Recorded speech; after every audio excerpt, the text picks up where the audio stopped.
They thought humanity was extinct. They erased us from history, buried our power, and sealed our last weapon in time. But when the universe was collapsing and every last defense had failed, we did the one thing they feared most we remembered. And what came back wasn't a soldier. It wasn't a god. It was a mirror. A reckoning in human form. And the galaxy will never forget again. Part I ended with its disappearance, leaving the galaxy to grapple with the aftermath of its silent, devastating display of power. The human-shaped entity, the mirror, as it was sometimes called, vanished as abruptly as it appeared, leaving behind only the unnerving quiet of deactivated fleets and the profound echoing silence of a universe that had just witnessed its own insignificance. Its final lingering gaze, a question hanging in the air, continued to haunt those who bore witness. Do you remember now? And for a long time the answer was a resounding, terrifying yes. A yes that resonated not just in the minds of the witnesses, but in the very fabric of galactic society, causing a seismic shift whose tremors would reverberate for centuries. The immediate aftermath was not a roar of triumph or a wail of despair, but a profound, almost sacred hush. The Steel Path Alliance, whose entire armada had simply gone dark in orbit above their newly conquered worlds, was thrown into unprecedented cataclysmic disarray. Their vaunted discipline, their unyielding will, their ironclad doctrine of progress through absolute force, all of it crumbled into dust in the face of an incomprehensible power that defied every tenet of their brutal philosophy. Commanders who had orchestrated campaigns of annihilation across star systems now found themselves reduced to quivering, incoherent wrecks, their minds unable to process the dismantling of their very atoms, the unraveling of their steel, the cessation of their collective will. Fleet Admiral Cathor, the very one who had stood defiant before the entity, who had raised his ceremonial blade in a final defiant gesture of power, only to watch it dissolve into motes of shimmering pollen, whose grand warship, the indomitable Will, had become a colossal, inert husk, floating aimlessly, was found hours later still strapped into his command chair. His eyes, once sharp, calculating, and merciless, now held only a blank, distant stare mirroring the vast emptiness of the void. He would spend the rest of his life in a high-security psychiatric facility on a forgotten moon, occasionally whispering about mountains that didn't want to kill, a chilling testament to the entity's incomprehensible dominion over fundamental reality. His once feared fleet, the spearhead of the Steel Path's galactic conquest, became a sprawling, silent graveyard in the void, thousands of ships floating like derelict tombs, their plasma conduits cold, their warp cores inert, their weapon rays dormant. Their crews were not dead, but paralyzed by a fear beyond comprehension, a fear born not of physical harm or death, but of utter fundamental undoing, a complete erasure of purpose and self. The tactical analysts, usually swift and precise in their assessments, could offer no explanation, only variations of impossible, repeated like a broken mantra, their sophisticated predictive models collapsing under the weight of an unquantifiable force. Entire divisions of military intelligence were reassigned, tasked with the futile mission of finding logic in the illogical, of dissecting the echoes of a power that defied all known physics, a phenomenon that existed outside their limited understanding of reality. The galactic news cycles, usually a cacophony of political maneuvering, minor skirmishes, and interspecies trade disputes, were utterly dominated by a single, terrifying, existential question that echoed through every major galactic capital. What was it? And more importantly, where was it now? The official story from the worlds newly liberated from the brutal grip of the Steel Path was one of miraculous intervention, a celestial hand that had righted cosmic wrongs, and a divine judgment against tyranny. Yet beneath this public narrative of divine intervention, fear was the dominant currency, a cold, hard coin exchanged in hushed tones. Every major power, every burgeoning empire, every ancient civilization with long memories and even longer histories of galactic conflict scrambled to understand the phenomenon.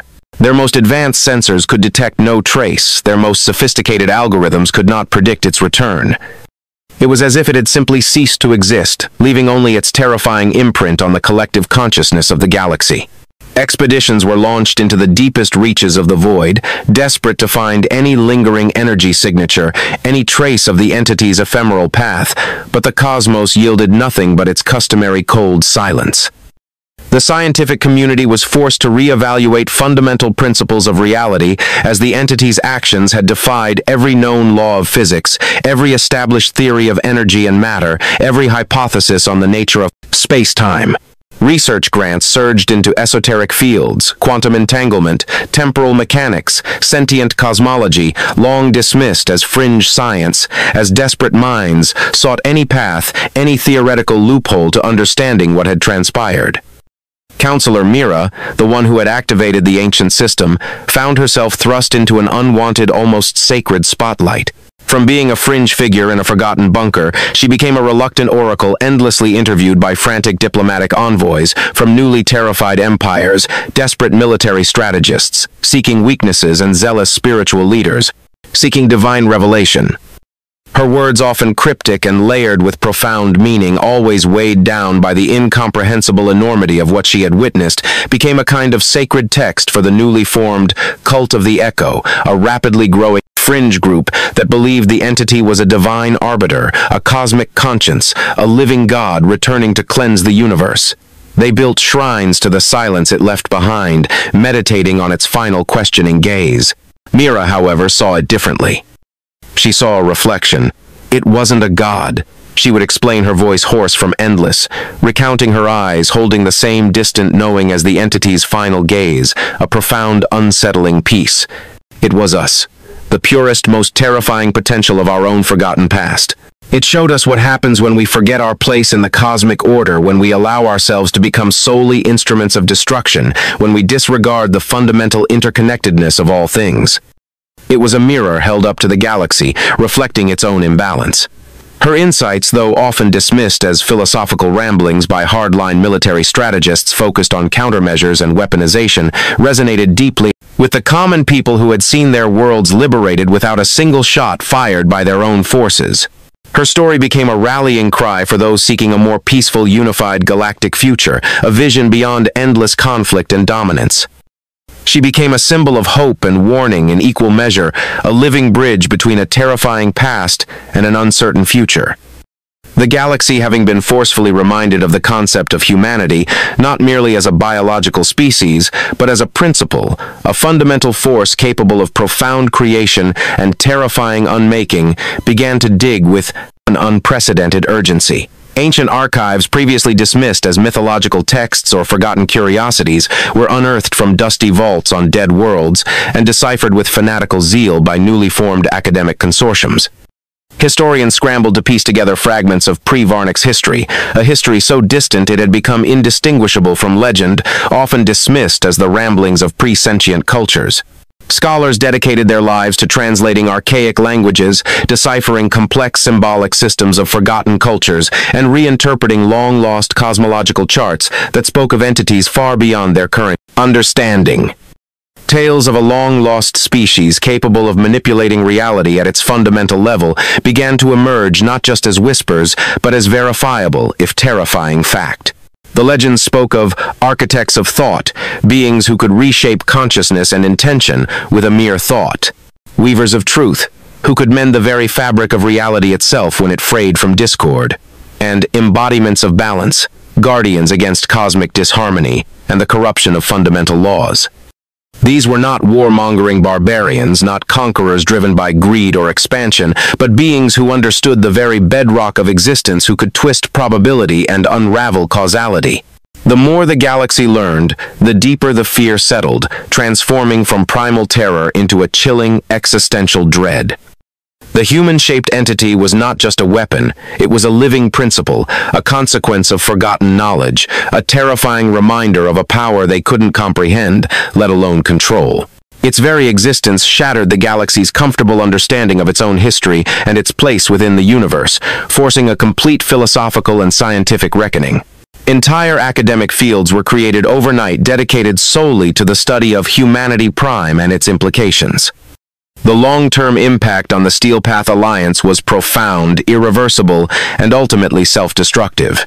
Stripped of its military might and its ideological backbone, the Alliance fractured into 1,000 squabbling factions, each vying for the scraps of power and seeking to understand the force that had undone them. Worlds that had been brutally subjugated by the steel path doctrine of unyielding progress through force quickly declared their independence, their cries for sovereignty echoing across the void, bolstered by the newly formed Galactic Accord's support itself, galvanized by the Echo event and the unprecedented chilling display of power. The once feared iron will of the steel path evaporated, replaced by a desperate scramble for survival and a paralyzing sense of powerlessness. Many former Steel Path members, humbled by the entity's silent power, turned inwards, re-examining their own brutal philosophies. Some sought atonement, dedicating themselves to interspecies cooperation and humanitarian aid, tirelessly working to undo the damage wrought by their former empire. They established new diplomatic channels, seeking to mend the wounds and build bridges of trust with species they had once enslaved. Others, however, harbored a simmering resentment, a desperate desire to understand and control such power rather than acknowledge their own fallibility. They established deep space laboratories on hidden moons and asteroid fields, sacrificing countless resources and sentient lives, poring over the entity's wake for any lingering energy signature, any trace of its fundamental mechanics, hoping to replicate or even harness its power for their own ends. They called this clandestine pursuit Project Rebirth, a twisted mockery of the true meaning of renewal. The very silence of its attack became a new frontier for weaponized fear, a ghost they hoped to capture and bind, convinced that the key to galactic dominance lay in mastering this newfound, terrifying force. Their internal conflicts, fueled by paranoia, ambition, and the lingering trauma of their undoing, tore apart what remained of the Steel Path, leading to a new era of localized, brutal skirmishes among themselves, a grim mirror of their own past. Mira, anticipating this desperate scramble for power, this futile attempt to weaponize the unweaponizable, often spoke in veiled warnings to the newly established Galactic Accord's leadership. To try and control the Echo is to try and control the wind itself. It is not a force to be wielded, it is a lesson to be learned. And lessons cannot be weaponized without destroying the student. You cannot cage a principle without shattering the universe that principle upholds. The Echo exists to correct imbalance, not to become an instrument of it. Her words, however, often fell on deaf ears among those blinded by ambition and the desire for control. The allure of such absolute power was too great for many, especially those who had always sought to dominate the cosmos. The galactic community, still reeling from the devastating Varnix War and the subsequent intervention, entered a period of unprecedented caution and intense introspection. Diplomatic efforts intensified across all major powers, not out of altruism but out of a shared, palpable fear of provoking another Echo event. Treaties were signed with surprising speed, alliances formed out of mutual apprehension, and disarmament talks, once dismissed as naive idealist dreams, gained serious traction across all major powers. The entity had inadvertently ushered in a fragile, uneasy peace born not of mutual respect, but of a shared, overwhelming terror. It was a peace built on the absence of a known threat, a calm before an unpredictable storm, a truce enforced by the memory of utter helplessness and the chilling understanding that true power lay beyond their grasp. This era became known as the Great Pause, a collective holding of breath by the galaxy. Decades flowed into centuries. The raw, searing memory of the entity began to subtly shift from primal, paralyzing terror to a kind of mythic awe, a reverence mixed with deep-seated unease. Children whispered its name in hushed tones around flickering hearths and holographic projections, their eyes wide with wonder and apprehension. Parents used its story to teach lessons of humility, the dangers of unchecked ambition, and the profound interconnectedness of all life in the vast cosmic tapestry. On some worlds, grand festivals were held celebrating the day. The air went silent. A solemn remembrance of the moment the universe held its breath, a stark reminder of humanity's hidden, unfathomable power. Mira, now an ancient revered figure, a living legend whose wisdom transcended species, continued her quiet work, traveling between systems, advocating for galactic unity and the pursuit of knowledge for its own sake, not for power or conquest. She had seen the true face of ancient humanity, and it was a face that demanded profound introspection, a reevaluation of every galactic philosophy, not conquest. She believed the galaxy had been given a second chance, a forceful recalibration of its moral compass, a wake-up call from oblivion. The human entity had not annihilated, it had merely corrected, leaving the responsibility for fundamental change squarely in their hands. Yet the cosmos is vast, and shadows persist, stretching beyond the reach of any alliance or treaty. In the deep voids between star clusters, where conventional laws of physics bent and warped, where space-time itself thinned and frayed, ancient unseen civilizations far older than any recorded galactic history stirred from the eons-long slumber. They had felt the subtle tremor, the ripple in the cosmic fabric when the entity had awakened. They did not fully understand it, for even their vast intellects struggled with its nature, but they recognized the signature of something fundamentally different, something that touched the very base code of reality, a resonance far beyond their own formidable capabilities. These were beings who had observed the universe for millennia, who had seen countless empires rise and fall, who had witnessed the birth and death of stars, the expansion and contraction of galaxies. They watched Earth's former territories and the sudden dramatic shift in galactic power dynamics, not with fear, but with a detached clinical curiosity logging the anomaly. Was this a return, a new variable in the cosmic equation that would redefine existence and the very meaning of sentience, or merely a temporary, inexplicable glitch in the grand design of the universe, a momentary ripple that would fade back into the background hum of the cosmos? The universe, vast and indifferent, waited to see if the lesson had truly been learned, or if the echoes would one day be forced to scream again. The silence that followed the entity's disappearance was not truly empty.